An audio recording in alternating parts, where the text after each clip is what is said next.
Morning. Saturday, March 30th, 2024. Best pitcher of the year. 1877. Way back. Old school. Tommy Bond wins it. I looked up the baseball reference, looked up the year 1877. Who had the most categories? What do I mean? Pitching categories. Who won the most for that year? Tommy Bond. 5 categories. Most wins, 40. Most strikeouts, 170. Most shutouts, 6. Earned run average, 2.11. And winning percentage, 702. Jim Devlin, he won last year, or the year before, 1876. He had 3 categories: games started, complete games, and innings pitched. But Tommy Bond had 5 categories, Jim Devlin 3. Who's Tommy Bond? Not in the Hall of Fame. Let's look at him. I pull up his record on Baseball Reference. Born 1856. How about that?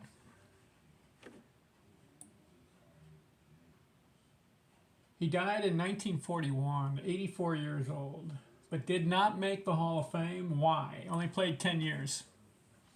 But in 1877, he had a great year. 40 wins, 17 losses, 702 winning percentage, best, 70% of the time. 2.11 ERA, had 6 shutouts, 521 innings, 170 strikeouts. So for his career, he won 234 games. Not bad. Had over 3,600 innings, but did not make the Hall of Fame. And the reason is 10 years in the league. You gotta play 15 to 20. Very rarely does a guy make the Hall of Fame with less than 15 years. Exception, Sandy Koufax. He made it. I think he pitched 12 years.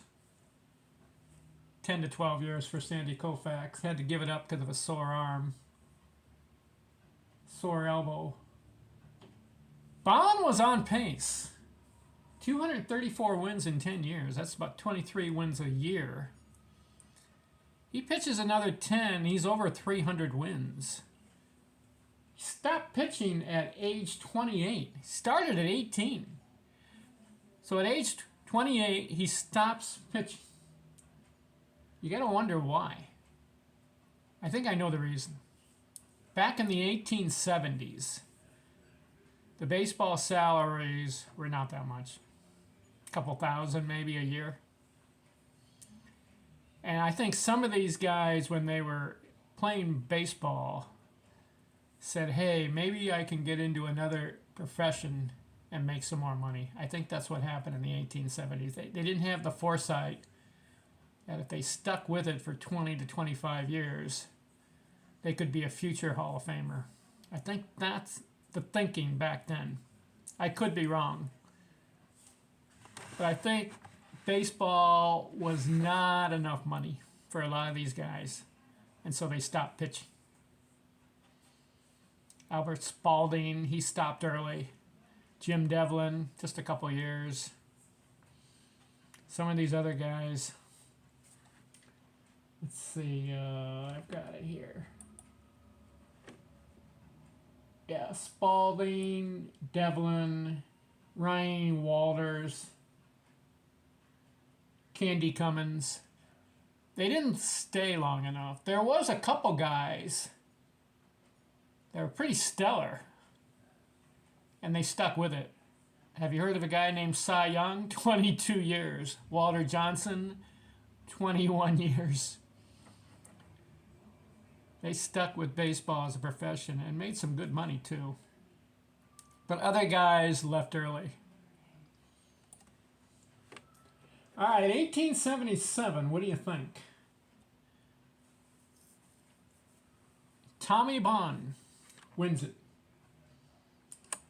1878 is our next video. Stay tuned. I'm out.